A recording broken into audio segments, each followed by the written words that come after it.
Here's the news. I'm going to tell it. I'm just going to tell it right out of the gates. I just got a call yesterday. I got invited back for my 9th season of American Ninja Warrior. I will be competing on season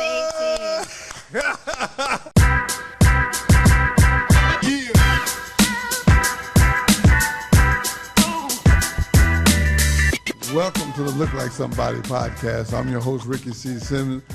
I need you guys to hit that subscribe button. I think it's very important.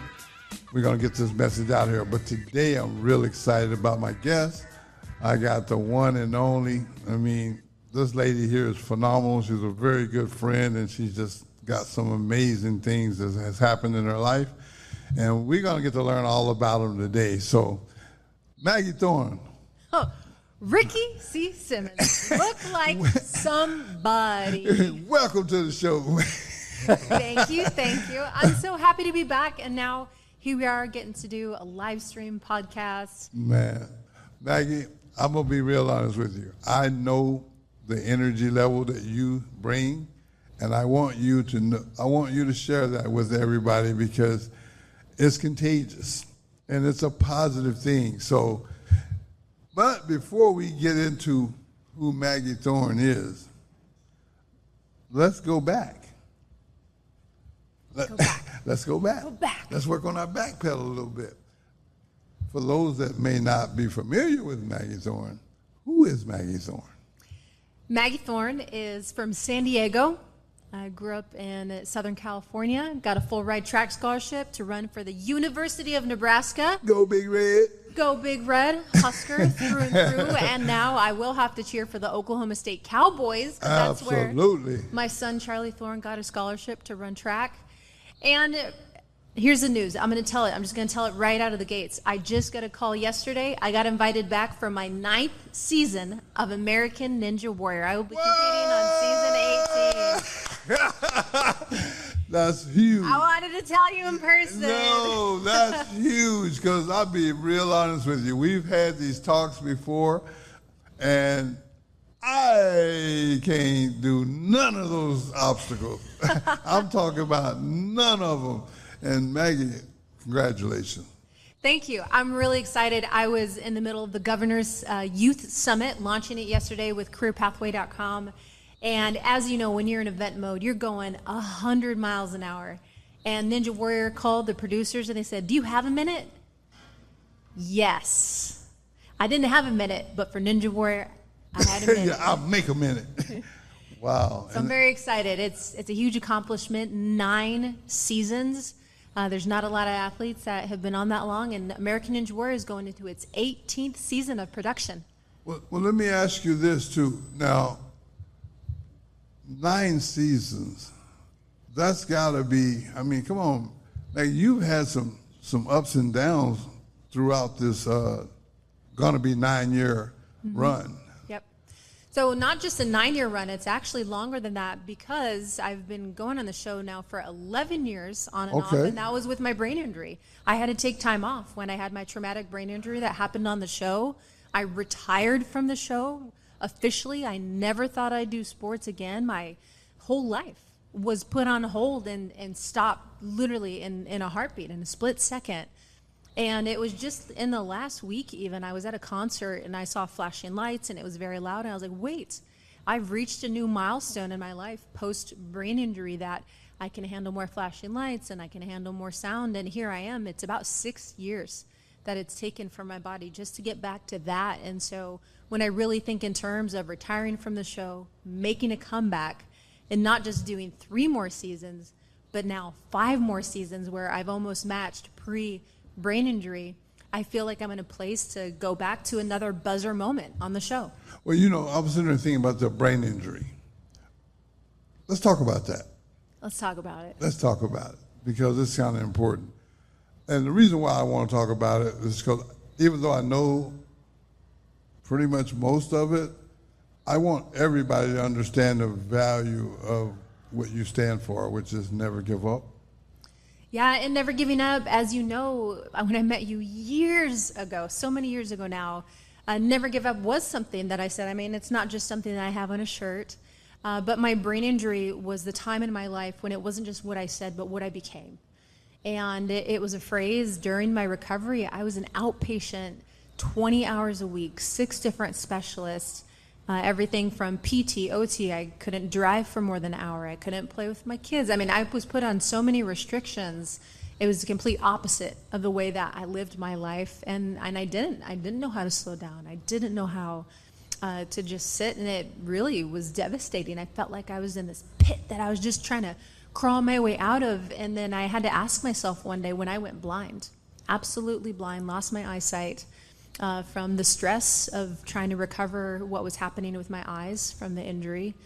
They stopped communicating with each other. And so when that happened, I said, well, now that I can't see, what can I see? And what if it wasn't about getting out of the worst moment of your life? What if it was about finding out who you become in the worst? And that is when I really said, what if I just become? Never give up. And that moment I released that and stopped trying to hang on like the obstacles on the show. Right. You can only hang on for so long. And when I really engaged in that process, that's when a lot of growth and healing happened. And I think that's like everything else in our life. You know, I'm sitting here thinking, man, to go blind, that's got to be scary too, though. I mean, because, I'm no doctor or nothing, but a lot of times we don't really understand the value of what we have until we lose it. Your vision is everybody's vision is very important, but as a competitor, to lose your vision and not know if you're going to get it back or not. I was actually in Atlanta. I had traveled for an event, and I was there to participate, and the owner of the gym that had brought me in, I had to let her know, I can't see right now. And I made my way back to the bed in the room that she was having me stay in, and it was terrifying, and the only thing I do was, all right, I guess I'm going to lay around and see what happens. And it did eventually came back, and I called the hospital, and I was like, I just need to let you know, I went blind today, by the way. They said, oh, yeah, we're getting very aggressive with your vision treatment. So how long did this process of being blind, how long was this? So that day was a couple hours, and then any time we would really push my vision treatment, which meant we're trying to get my eyes to communicate again. And that's too much for me to explain, so I'll leave it that it's your eyes move together, right? And mine weren't cooperating with each other and would go into protective mode and shut down. Is like flipping off a light switch. And so when the world goes dark, and so what we had to learn to do for my recovery is we would do my vision therapy at the very end, and then we'd have to make sure I sat around that everything was fine, and then I could go on about my day. Or we'd plan for it.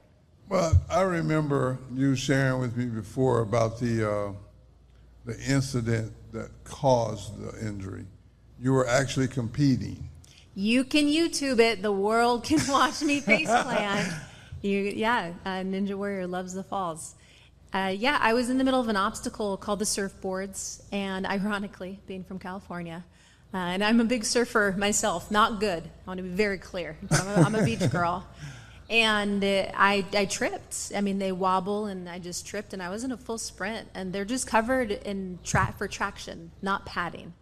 So the equivalent of it is being in a car accident without an airbag, or if you're in a bike accident without a helmet. That's the equivalent of the injury. And there's a lot more that could have happened if I turned my head. My head was just turned a little bit more this way or that way. I almost bit off my tongue. I'll try to keep it less graphic here. And almost broke my nose, and I was like, wait, that could have been a good thing. I can get that thing fixed. And so from that side of it, I also had some things that were very fortunate from the accident. And I still have lasting things. My body will probably never be equal again. My shoulders are about 6 inches different if I were to try to really correct my posture. So, but those are things you just learn how to do life that way. And something else that helped me is I realized there wasn't any going back. I went to a group of brain injury survivors, and I quickly saw everyone just wanted to go back to who they were. And I had accepted that wasn't going to happen.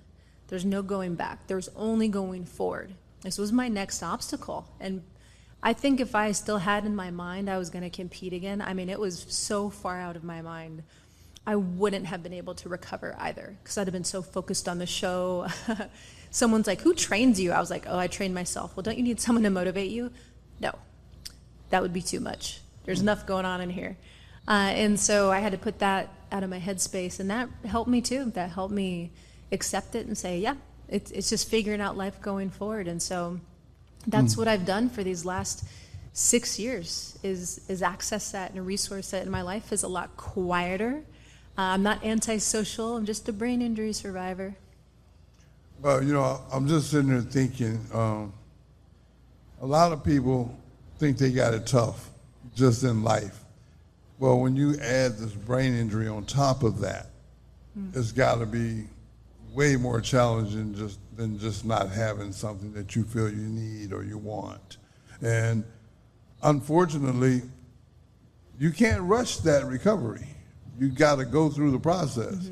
And that's the part that I'm impressed with, because it took a lot of patience for you, if I'm guessing correctly. You had to have some patience because, Maggie, I know you well enough to say this. You are not the type of person that's just going to sit around and twiddle your thumbs. That's just not who you are. Ironically, I'm twiddling my thumbs underneath this counter right now because I have to sit still. No, you're right. I know. You know me. You know me so well. I am a very active person. In all the ways I've trained myself in life, I've actually had to train myself. And for anyone else who is like me, like this, you're active-minded, I've had to train myself to be still. And I think it's its own level of strength to be able to sit in quiet and to sit in stillness. And I really encourage people, especially when I go around speaking and you're in high energy, high achieving rooms, I'm like, who likes to sit? And they're like, no, like barely a single hand, you know. And I love it, and I love that, but I do think there's strength in it. Well, you know, I'm sitting there thinking about this, I'm going back even further when you were a kid and you didn't even know that you had these athletic abilities. And somebody, and correct me if I'm wrong, but from my memory, someone recognized you in a class, PE class or something, that you were pretty fast. That's a very good memory. Yeah, I didn't play sports growing up. We didn't have the resources. I'm from a low-income family. Both my brothers were in and out of jail, high school dropouts. We lived with another family. One was in a gang, and so I didn't have a lot of hope. I didn't know what future looked like. You know, that just wasn't something that was a part of my home. A lot of distress. And in high school, this teacher who just thinks I look fast in PE tells the track coach, I get a letter to try out. I show up and go on to become the #1 runner in California and California state champion. And that person, I actually don't know who it was. I don't know who said this. Well, I have a teacher who was impactful in high school for me, and I still talk to this day. I don't know who said that in PE, but I learned something important, and I think this is a part of your life, especially with what you do with nonprofit events and fundraising and RC3, is advocacy. Right. And because someone advocated on my behalf, I mean, it's changed the course of my family's history. You know what I was thinking was, when you first started running, you didn't even have running shoes.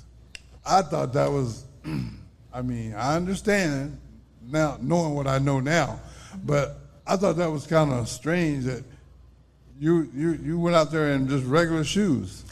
I had my Payless street shoes. And for there's half the audience who's like, what's Payless? It's just fine. Google it. It's equal with Blockbuster. Yeah, I didn't have it, and we couldn't afford it. It was pretty monumental, and I actually remember they're like $90, and we were like, yeah, we just can't scrape together $90. No way. And so it took them a couple months, and my coaches are like, hey, Maggie, like, you probably should get different shoes. I was like, oh, no, I'm fine, you know. And where that led to me in my life, and I know you know this, is eventually I became an international spokesperson for a nonprofit, Souls for Souls, and we got to distribute shoes globally for those in need and that couldn't afford a pair of shoes. Tell us about how you got involved with that. With Souls for Souls? Yeah. You know, I actually don't know if I've ever told you this story. Okay, I'm all ears. So buckle up, right? Lap belts. Got it. Yeah, tells our era. Love it. When I was doing the pageantry for the Mrs. International pageants, I had actually wanted to be a spokesperson for a female-centered organization. Okay. I had a plane ticket booked to go meet with their vice president. I had a presentation. Here's how I will advocate and help you. And a couple days before I was supposed to leave, she said, "I'm so sorry. We don't work with people like you." What do you mean by that? You don't work with people like me. Girls that do pageants. And it was interesting because as a female-centered organization who was meant to make all women equal and advocate, I was rejected. And it was really important. At first, I was devastated. I wept, I sobbed, I went home, I crawled into bed in my clothes, and I was so devastated. And then I thought, I'm gonna go running. And I did. I went and ran 8 miles. I said, I just need to think. And that's where I think the best, is I go jog. And along the way, I said, I'm going to solve this. I stayed up the whole night until I found an organization that aligned with my heart and one I would really go to bat for and serve. And that was Souls for Souls. And I just reached out and I said, I'd like to be your spokesperson. Can I come meet with you? And they said, yes. And so I switched my plane ticket. That's when you could do that, and it was easy to do. Yeah, right. And I drove into the city. It was actually in Nashville, Tennessee, is their headquarters. I stopped at a thrift store, and I bought a size of shoe that represented each of my family members. And when I walked into the room with my big bag, I set out the shoes, and I said, this isn't just a commitment from me. It's a commitment from my family. Each of these represents each of us that will walk side by side with this organization. Wow. Wow. And I became their international spokesperson thanks to being severely rejected by another organization. And I mean, it's funny, people don't see me as a pageant girl, and I wouldn't say like I'm a pageant girl either, even though I was Mrs. International. If I needed something in this world, I 100% would call a pageant sister. Like, they're the most fiercest, ferocious women you'll ever know, who will get things done, and they're gonna look super good doing it. Well, when I met you, you was actually Mrs. Nebraska. Yes. Yes, sir. Okay. So you was already into this, but you say you really wasn't. I don't understand. Explain to me. So I did Mrs. Nebraska. Okay. And then that's the first step, is the state pageant before you go on to the international. Oh, okay. But what made you even want to do that? You know, when I was working for Nebraska Athletics, okay, who the short of that, I started that job cleaning and ended up designing and managing the facilities I cleaned for 10 years, started as a student worker. And I loved it. I actually really love project management, logistics. A lot of people call me a unicorn. They're like, oh, you're outward facing and inward facing. And yeah, I do. And as much as I love that, after my brother died by suicide and then my best friend died by suicide, and the day of my best friend's funeral, I'm watching her casket go into the ground, and I felt called to build people and not buildings. And I told my boss, and I mean, I had moved up very well in Nebraska athletics. I had gotten a lot of responsibility. I mean, I kind of had the keys to the kingdom.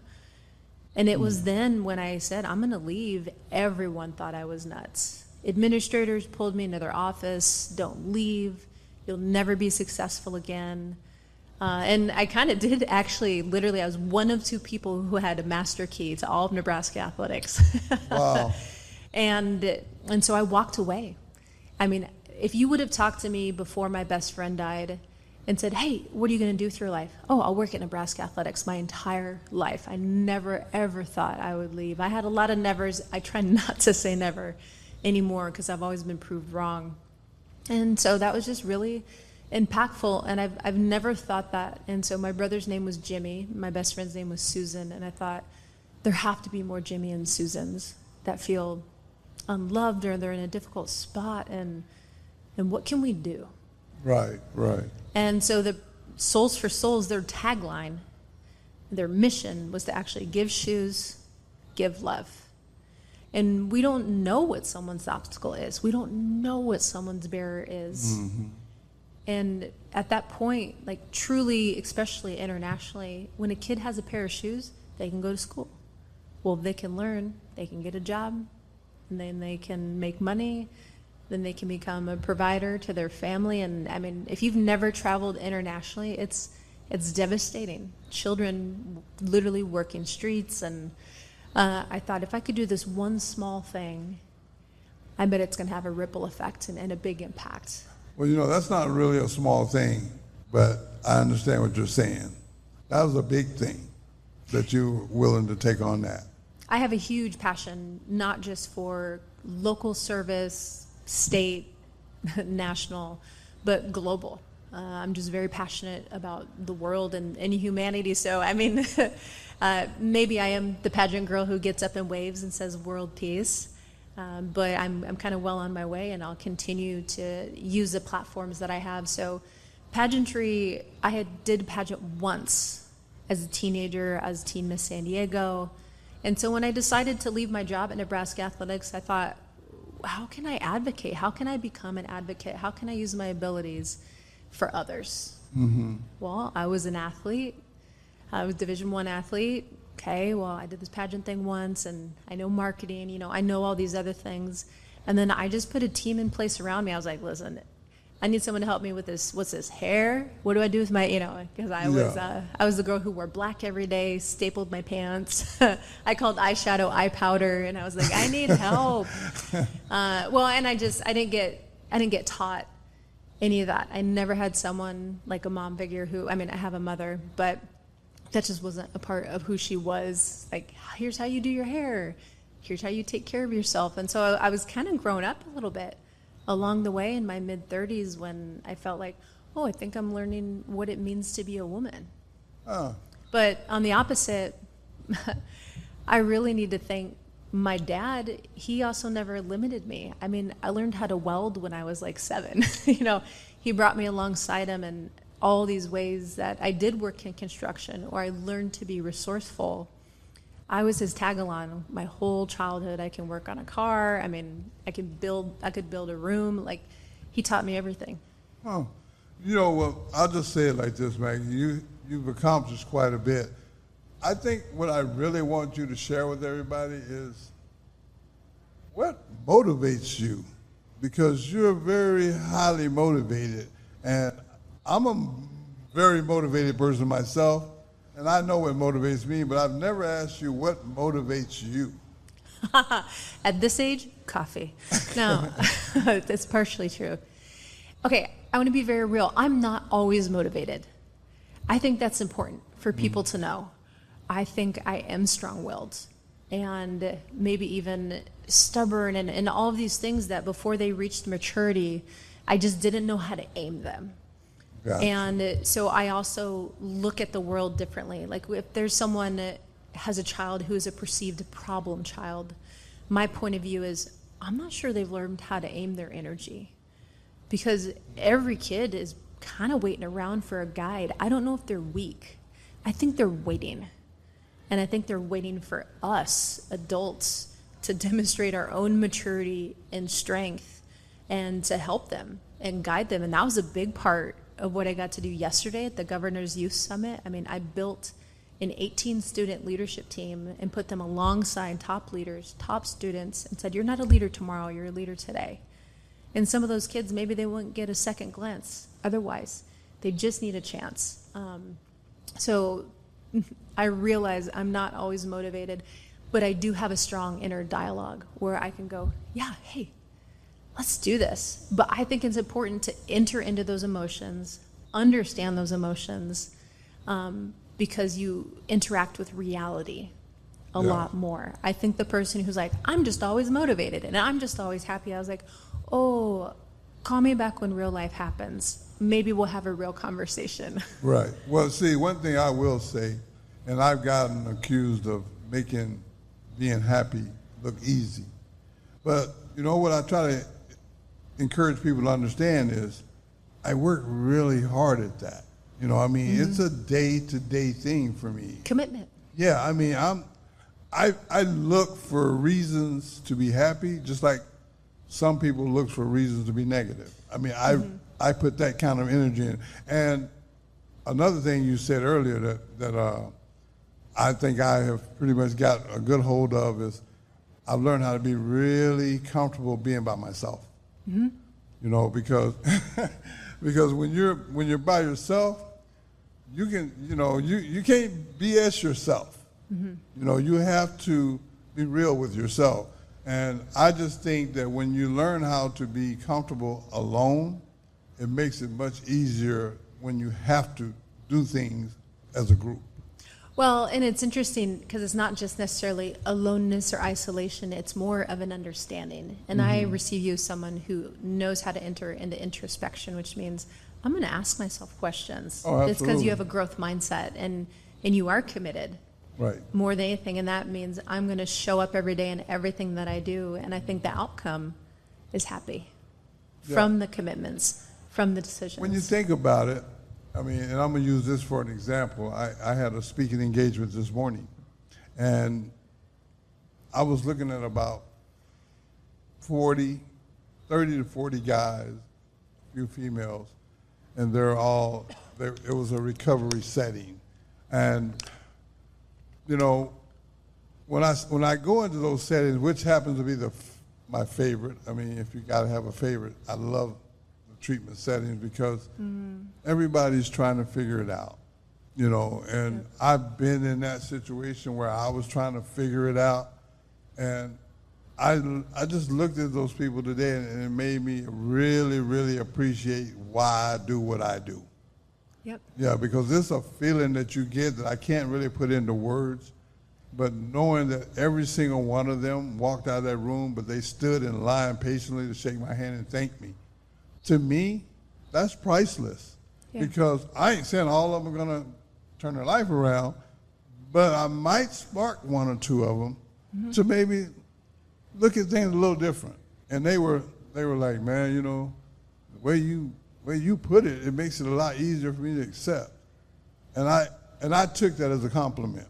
Yeah. Because, when you speak all over the country too, so you know what I mean. When people come up to you and they acknowledge you, and they admit to you that you have helped them, I mean, that's a feeling that you can't buy. Well, and I believe you interact in life in this way, is that there's nothing too small, and that's every interaction too, because you never know. Right. I always want to ask myself, who's my one? Who's that one person that I can really make an impact? It doesn't mean like I dismiss everyone else, but am I engaging with the world in a way that I'm taking advantage of that opportunity to love, to care, to listen? I think as I've gotten older, I've become more of a listener, and I don't want to miss a thing in what people are really saying, but we have to go through different seasons of growth too, and then be kind to that older version of us. Right. First of all, I got to say it again. I'm just proud of you because I know some of the struggles. I don't know them all, but the parts that I do know about, it took, and it takes, I should say, a lot of strength, inner strength, to deal with it. Because, Maggie, I know you're not going to admit this, but I'm going to do it for you. You have had to go through some trials and tribulations that a lot of people wouldn't do well with. And I know you ain't going to accept that. You and Coach Osborne got that in common. But I will say this. I want to say I'm proud of you. I want you to know that I think what you're doing is very important. Thank you. And even though we don't have to say this to you, but Dylan and I both know that you're never going to give up. Even though you don't like to use the word never, we already know. And he's actually wearing your shirt today, so. I saw that. Hey, when I have my new season, I'll get you a shirt, which is like a month from now. See, Dylan, look at you, man. You started coming up. But no, Maggie, on a serious tip, I just want to say this to you. I just think that a lot of times when you're doing positive things, it just doesn't get the credit that it deserves. That's my personal opinion. And I just want you to know that if no one else has said it lately, I'm proud of you because I know for a fact, I know what you had to deal with. And I'm so proud of your son for getting a full ride. Did he get a full ride? They don't give out full rides these days, but he got a very nice scholarship, is nice what scholarship. I will say. Okay. Yeah. Well, he got an opportunity. He does. And I think you were telling me before the show that they're a Nike affiliate? They are. And To be honest, I'm glad he doesn't have a full ride because it gives him something to work for. And he's someone who he has a very hungry personality. I think his senior year, he woke up.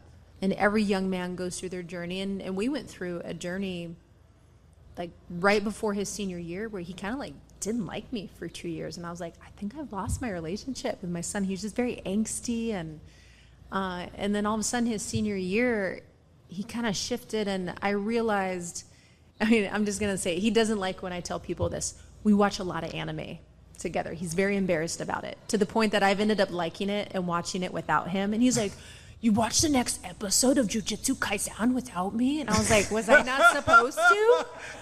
You know, and I've gotten in trouble when I'm like, I didn't know you cared that much. And then when I realized he really cared about it, I do. I have to, hey, is it okay if I watch Attack on Titans, buddy? You know, and so those small connections. And I guess I hope this is for the parents that are going through a hard time with their kids. I've gone through hard times with my parents. And so I just had to stay consistent. And I did, and I had to let him go through whatever he was in. And at the end of the day, like even recently, we went paddleboarding for my birthday, for my 44th birthday, and the gentleman that I'm dating, he told everybody, all right, stand up on the log in the middle of the lake and give a speech about your mom. And, you know, that's how we do things, like, oh, let's jump in the middle of the lake and stand on logs. Like, yeah. And my son got up, he gave like a real speech, and I was like, one more time. Yeah, I gotta record this. Well, and as he was talking, he was like, my mom is the most committed person I know. She knows how to work through adversity. She's really good at handling conflict. Like, he was not just saying nice things, but mature things and things I didn't know he was in tune with. And for him to perceive me as someone who handles conflict well and all these other attributes, in hindsight, his whole senior year, he was with me almost every weekend. Wow. And even above and beyond, like instead of going to hang out with his friends, like I didn't think I was going to see him his senior year. And nearly every weekend we were together, and he was like, I just wanted to focus this year. And now what happened? So people ask us, what was your secret, Charlie? What was, they want the formula. And I'm like, first of all, this is us. We are a committed family. Like, we're competitors.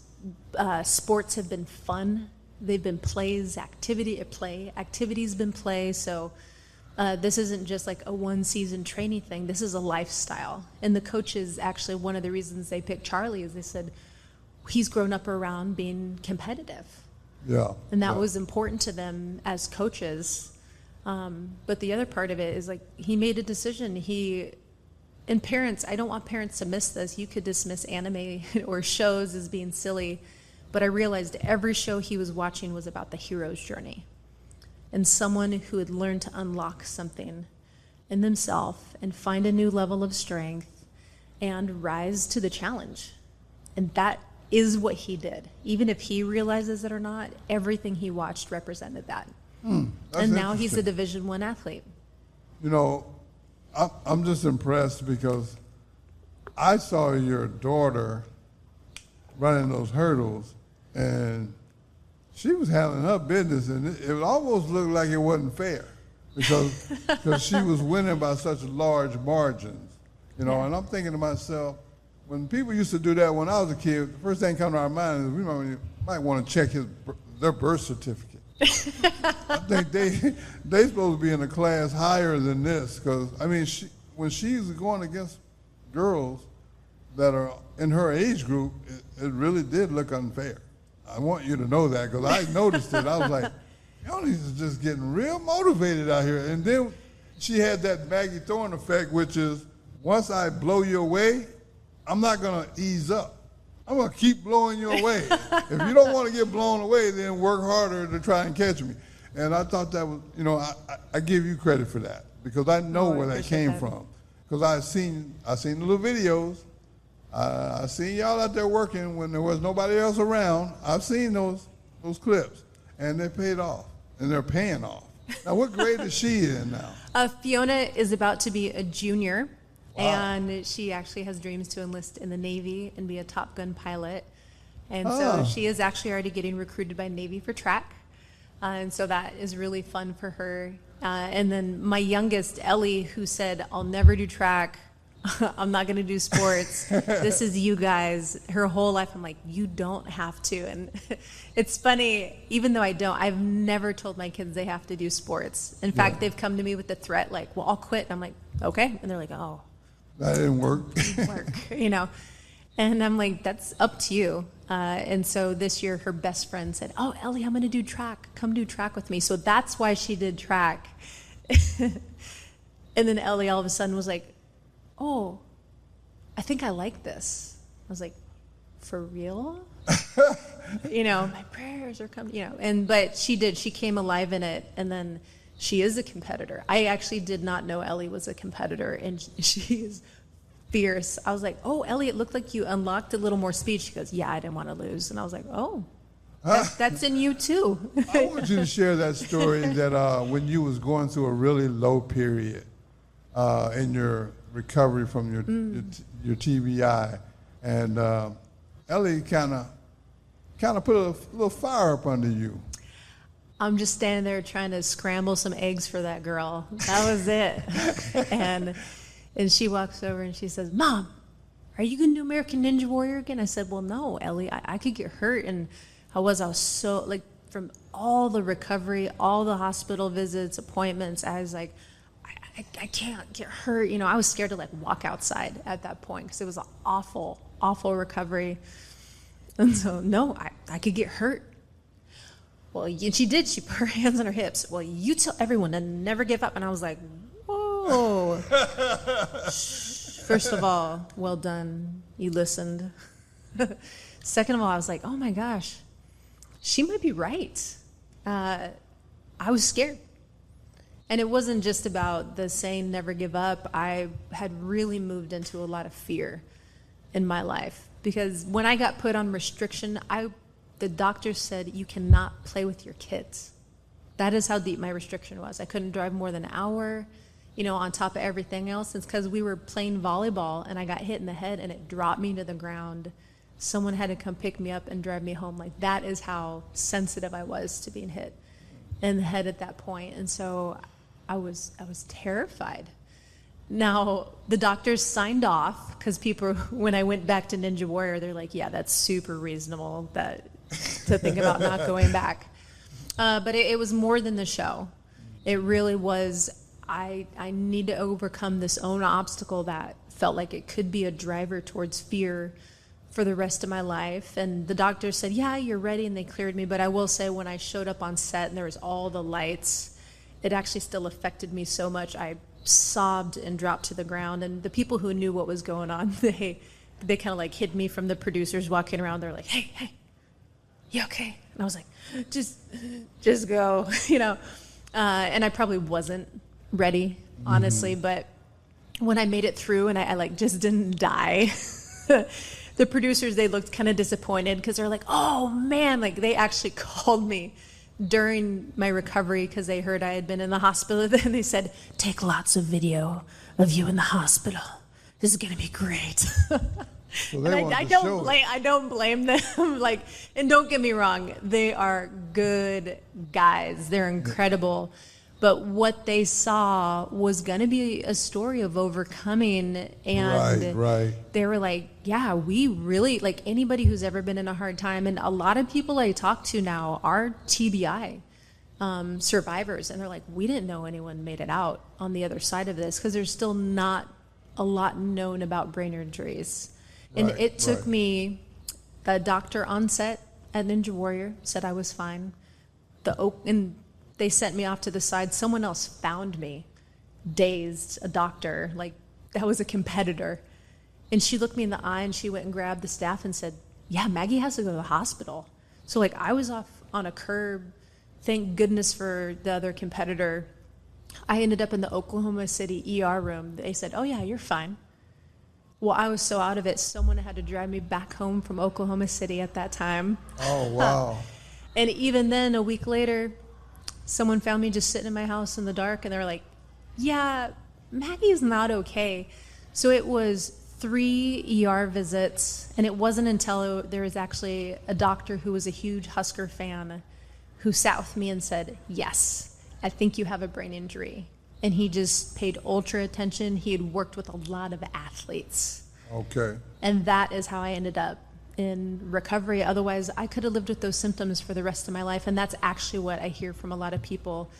There are people who've heard my podcast or radio or whatever you want to call it, and that's what actually encouraged them to go get medical help and treatment, because they're like, yeah, I thought this was all normal. My doctor told me it was normal. But after listening to that, I realized, wow, I may have like a mild TBI. That's amazing that all these people cleared you. And it's difficult. There's just not a lot known. We're not too far off from the, oh, just shake it off in your fine culture, Yeah, which, right. how do you know? It's the brain, it's mysterious, and it's not, even when I was at the level of specialists, some of the best in the nation, because I'm me and they don't necessarily know me, the way they evaluated me was against like a general population. And it was hard for me to communicate. He's like, oh, wow, you're doing pretty good. And I was like, no, this is bad for me. And so they had to kind of recreate a scale to evaluate from to see my progress. And that's when it went from you're in recovery from 2 months to a year. Wow. I don't know. I mean, I've dealt with a lot of adversity, but I've never had a TBI. So I can't even speak to that. You know, a lot of times people go quick to say, I know how you feel. Well, no, I can't say that because I don't know how you feel. But I do know one thing, it was a long process that required a lot of work. Yeah. And it was not something that you could take a pill for and you'd be okay. You actually had to work through this, and I think that takes a lot of courage. I mean, everybody can't do that, man. We all have our own 12 steps, right? Everything Sure, takes right. courage. And yeah. No, I mean, I would rather fight my fight than fight your fight. I'm going to be honest with you. I mean, recovery is a very challenging thing, and it's a day-to-day thing. And it's brave. Very brave. You have to want to do it. Yes. And I'm thinking that was kind of a big part of yours. Maybe you just wanted to, you almost willed yourself back to. Oh, I wish I could say I willed myself back. Well, I mean, it's the way it looks from the outside looking in. I mean, I know you did the work and you had some help, but that was a lot of inner stuff going on here. You know, and I appreciate that. It's interesting that you say that. I think I'm my own worst critic. In some way we all are, and that's just how I am. Like, let's go, let's do this. And so I did. I always wanted to do more at my appointments, and I just couldn't. Like, I physically couldn't. And I did 24-hour races. I've crawled through barbed wire and electrical shock, and I mean, you name it. So I'm like, no, I can push through anything. And I actually couldn't. I had no physical capability to do that, and it was so frustrating for me. And the medical team at one point, they did say, they're like, we just need to let you know a lot of people actually miss their appointments, and you've never missed an appointment once. You're on time. And so that was their way of encouraging me. And to the credit of being a student athlete, it was so ingrained in me. You're on time, you don't miss practice. And so when you practice a lifestyle for so long and you're committed to it, it comes into every area of your life. I agree with that. And I can honestly say that work ethic is something that don't come easy for everybody. Mm-hmm. I'm one of them. You know, athletically, I wasn't the workout warrior type. I was just more, I'm going to say I give God the credit, mm-hmm. because I make jokes about this all the time, but it's really not that funny. But I just never really worked hard at athletics, you know, and it was a gift that I could do things that, you know, that a lot of people worked really hard to do. But I'm still looking at it from the perspective of mine is just a gift. I don't know where yours came from. Me either. But I'm just going to say the way you went about it, I mean, that TBI was enough for the average person, including myself, to say, you know what, there's got to be more life than this. But for whatever reason, Maggi Thorne ain't trying to hear that. So not only did you get past it, you went right back to what gave you the TBI. I mean, that wasn't scary to you?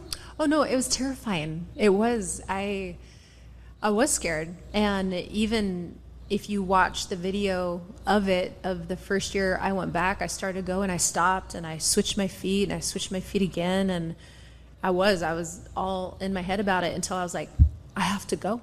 I just have to go. And I did, and I made it through, and I was like, I didn't die, you know. And they wanted more, you know, they wanted a buzzer, and I would have loved that, but I just wasn't in that place, you know, at that time. But gosh, it was just something that was, I think, important to face. And as you know, I was an amateur boxer for a little bit, Golden Gloves champion. I never did figure out where that came from. But I don't know why you. Would you like to tell us what even made you think that was a good idea? Good question. I was reading a newspaper, for anyone who knows what a newspaper is, a real one. And I actually saw an advertisement for a boxing gym, and I was like, I think that sounds fun. I was done with track, and I knew I wasn't a pro track. A lot of my friends did actually go pro. One is an Olympics bronze medalist, so I've always had friends who have huge goals, and I think that's important to have around you. But I knew that's not where I was athletically. It is kind of, you look at my family, you'd be like, are you adopted? And I'm like, I don't, maybe.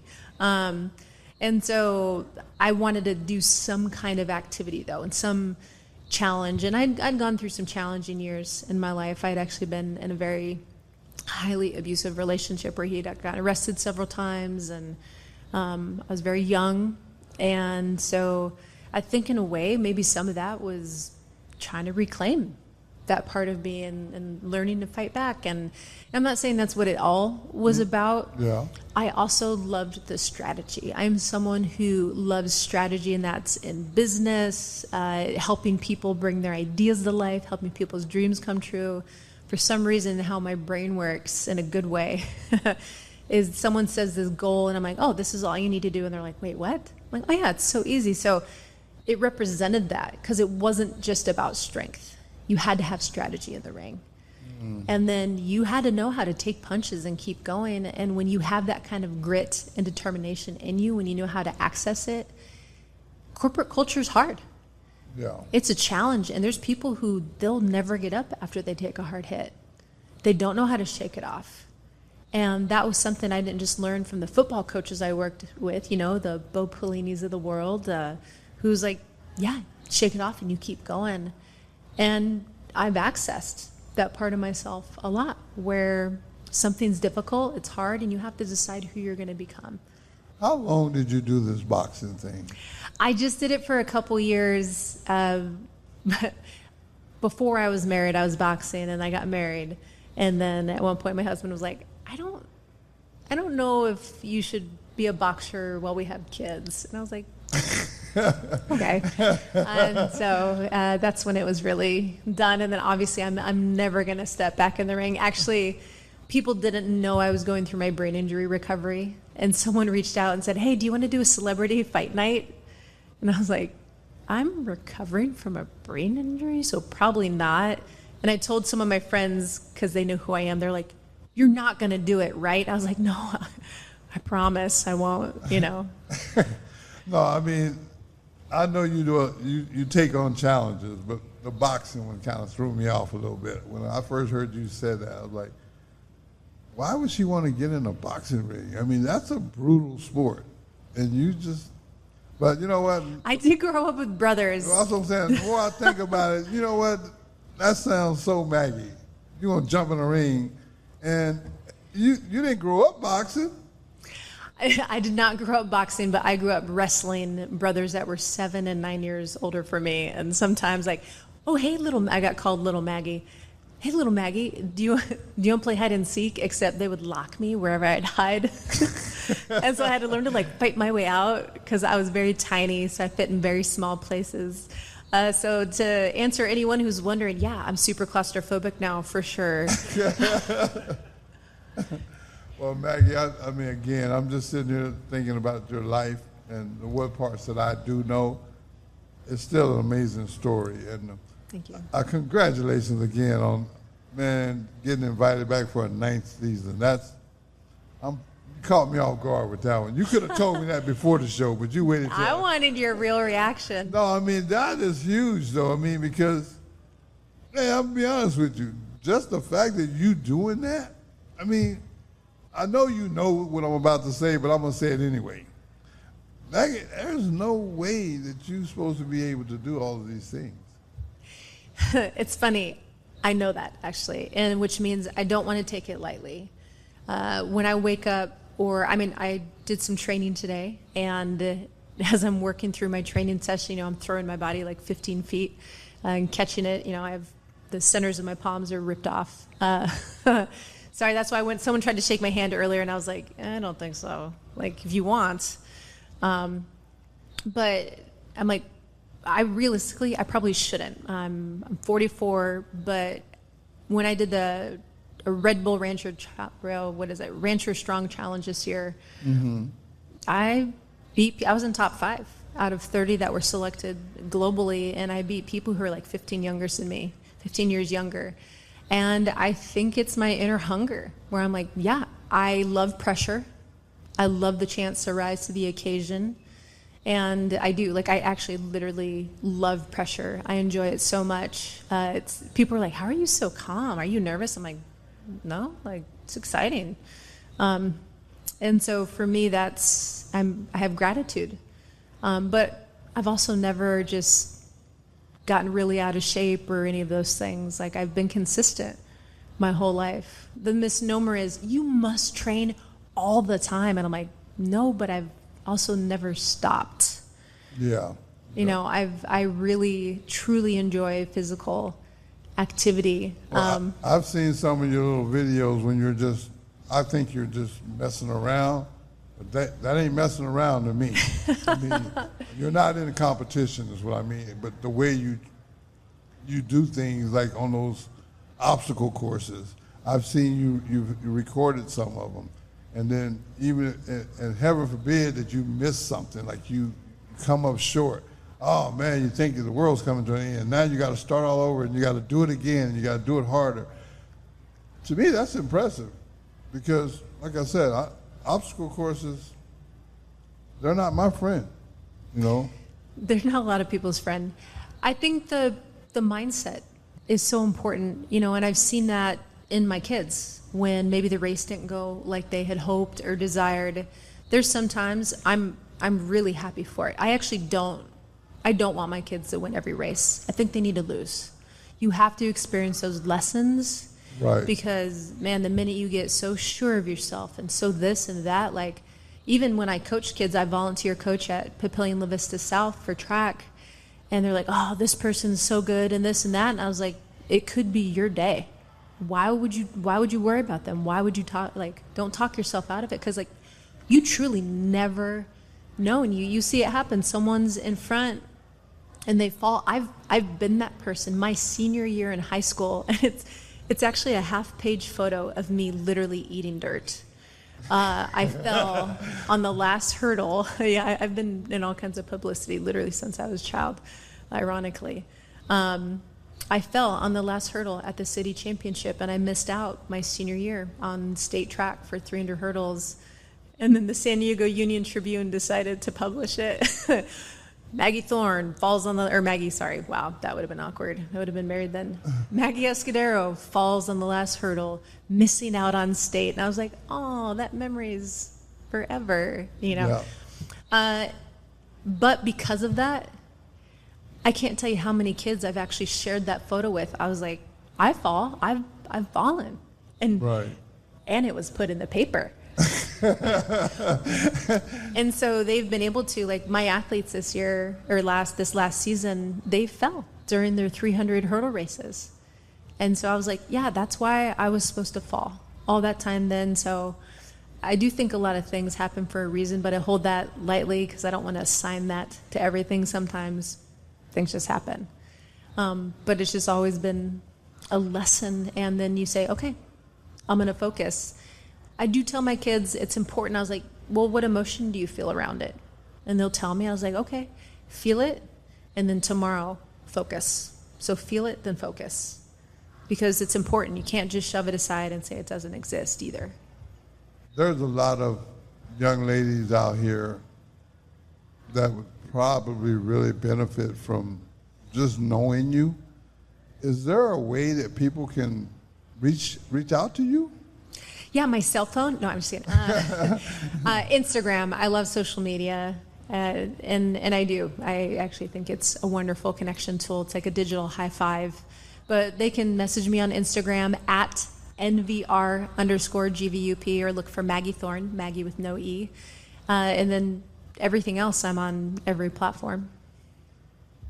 I mean, I think it's real special that you're willing to help others. I have a mindset that's very similar to that. So I always look for that quality in people.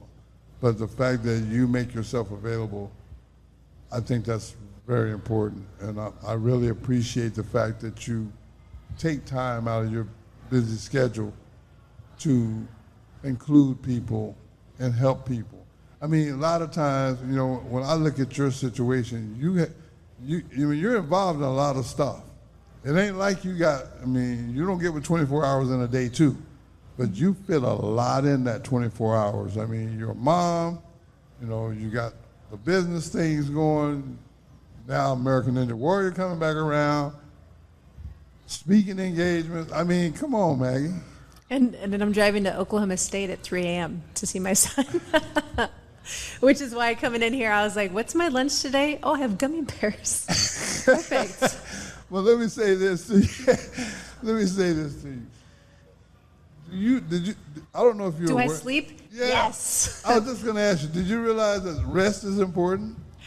I do. I honestly, people think I don't rest. I rest. It is a huge priority. Even in my workday, I do think you have to sharpen your iron, and so I build a schedule that is healthy as much as I can. These last couple of weeks were a bit of an anomaly with launching the Governor's Youth Summit with Career Pathway and being able to support that effort. And that was just last night. I got back and was up early. But besides that, I build it in, and it means I have to say hard no's, but it gives me a chance to have a better yes. And it was my brain injury that taught me that, because I did used to be a yes person. I said yes to everything. If I had to I was in 6 states in 3 days once. And I was like, okay, that's too much. Yeah, that's a little much. Well, look, Maggie, again, I just want to thank you. Thank you. For being on the show. And I always wrap my shows up the same way every week. Every day you blessed to see, you got to look like somebody. You got to do that for yourself. Thanks again, and Maggie, keep doing big things. Thanks, Ricky.